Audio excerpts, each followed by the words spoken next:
এখানে আমাদের এসপি সাহেব উপস্থিত আছেন।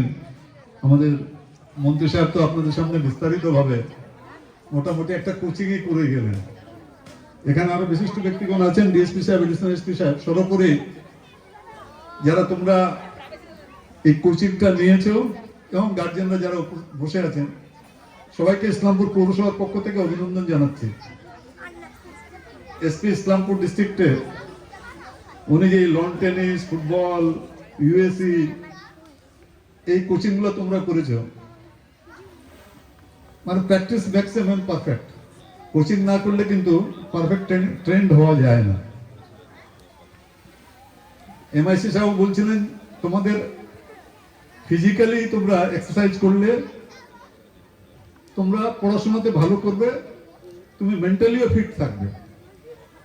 আর আমাদের বয়সে আগে মেন্টালি ফিট থাকতে হবে, তারপরে কিন্তু আমরা ফিজিক্যালি ফিট থাকতে পারবো।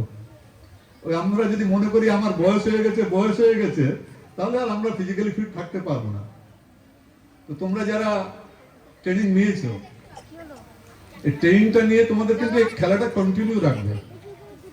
ট্রেনিং নিয়ে নিলাম, দায়িত্ব শেষ হয়ে গেল, এটা না। ট্রেনিং নিয়েছো, প্রাইজ ডিস্ট্রিবিউশন হবে, সবই হবে, কিন্তু প্র্যাকটিসটাকে রাখতে হবে। প্র্যাকটিসটা তোমরা কিভাবে রাখবে? কেন লন টেনিস খেলতে হলে তো লন টেনিসের মাঠ লাগবে, ফুটবলের মাঠ তো তাও পাওয়া যাবে। ইসলামপুরে লন টেনিসের মাঠ তো খালি এখানে এসপি সাহেব এখানে তিস্তা পল্লীতেই আছে। এই ব্যাপারটা কিভাবে করা যায় এটা সমাধান, সেটা দেখি আমি এসপি সাহেবের সঙ্গে আমরা আলোচনা করবো যে যারা কোচিং নেবে তাদের তো খেলার মাঠটা তো লাগবে, তারা যে প্র্যাকটিস করবে আরো, সেই ব্যাপারে আমাদের এটা একটা সবারই চিন্তার একটা বিষয় আছে। ফুটবল মাঠটা তো যেখানে পড়াশোনা করবো সেখানে ফুটবল মাঠটা অ্যাকচুয়ালি ছোট বড় হলেও মাঠটা পেয়ে যাবে। আর যেটা ওই ক্যারেটে যারা আছে তাদের জন্য বেশি বড় মাঠ লাগে না। লন টেনিসের একটা স্পেশালাইজড আইটেম আছে, এটাতে একটা মাঠের দরকার আছে। আপনারা গার্জেনরা যেটা এমআইসি সাহেব বললেন, ফাস্ট ফুডটা, বাচ্চাদের ফাস্ট ফুডটাকে বাদ দেন, আগে নিজেরা খাওয়াটা বন্ধ করেন। আপনারা যদি ফাস্ট ফুড খান, বাচ্চাদের কি করে আটকাবেন? তারা যদি না খান, দায়িত্ব নিয়ে বলছি বাচ্চারা খাবে না, খেতে পারে না, কিন্তু আপনারা তো লোভটা সামলাতে পারছেন না। ও ফুচকার দোকান দেখলেই তো আপনার লোভ হয়ে যাবে। আর আপনার সঙ্গে যদি বাচ্চা থাকে, ও তো তখনই ওখানে ও তো ফাস্ট ফুড খাওয়ার ব্যাপারটাতে সে এগিয়ে গেল। তো যে জিনিসগুলো আমরা চাই বাচ্চারা না করুক, সেটা কিন্তু চ্যারিটি বিগিনস অ্যাট হোম। আগে আপনাদেরকে শুরু করতে হবে। আগের আপনারা যদি সংগ্রহণ করতে পারেন, তাহলে আমি দায়িত্ব নিয়ে বলছি বাচ্চারা সেদিকে যাবে না। আপনারা সবাই ভালো থাকবেন, সবাই সুস্থ থাকবেন। Thank you very much.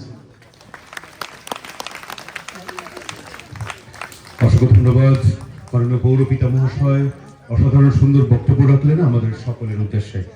আমাদের প্রাথমিক পর্ব, আমাদের অতিথি বরণ পর্ব এবং ভাষণ বক্তব্য প্রদান পর্ব তা সম্পূর্ণ হলো।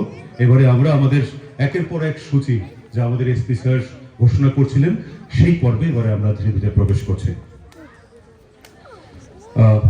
প্রথমেই best traffic rules avoiding citizen, মাননীয় এসপি স্যারের কথা ধরেই যদি বলি তাহলে বলতে হয় যে পুলিশ আইনি গ্রহণ করেন তাদের যারা নিয়ম লঙ্ঘন করেন, কিন্তু যারা ভালোভাবে এই নিয়মগুলোকে মেনে চলেন তাদেরকে পুরস্কৃত করার এই ভাবনা একটা অভিনব উদ্যোগ ইসলামপুর পুলিশ জেলা গ্রহণ করেছে। প্রথমে একটু জোরে হাততালি চাইবো ইসলামপুর পুলিশ জেলার জন্য। যে পর্বগুলো এবারে ধীরে ধীরে আমরা প্রবেশ করছি সেগুলো আমরা ঘোষণা রাখবো এবং অত্যন্ত উৎসাহিত করবে সকলকে।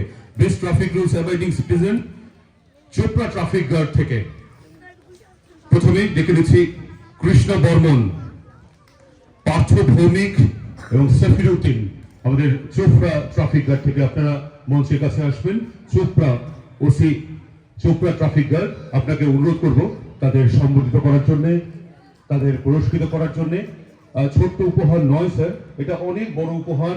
এই হেলমেট আমাদের জীবন প্রদান করতে পারে, সেই উপহার প্রদান করছে ইসলামপুর পুলিশ জেলা। প্রত্যেকের জন্য হেলমেট এবং অ্যাপ্রিসিয়েশন সার্টিফিকেট এবং memento. OC Chopra traffic guard sir memento তুলে দিচ্ছেন কৃষ্ণ বর্মন মহাশয়ের হাতে। হাততালি চাইব সকলের কাছ থেকে, কারণ তারা best traffic rules avoiding citizen যারা সব সময় ট্রাফিক রুলসকে মেনে চলেন, পুলিশের ভয়ে নয়, সচেতন নাগরিক হিসেবে সুস্থ সমাজ গড়ে তোলার লক্ষ্যে দ্বিতীয় পার্থ ভৌমিক মহাশয়।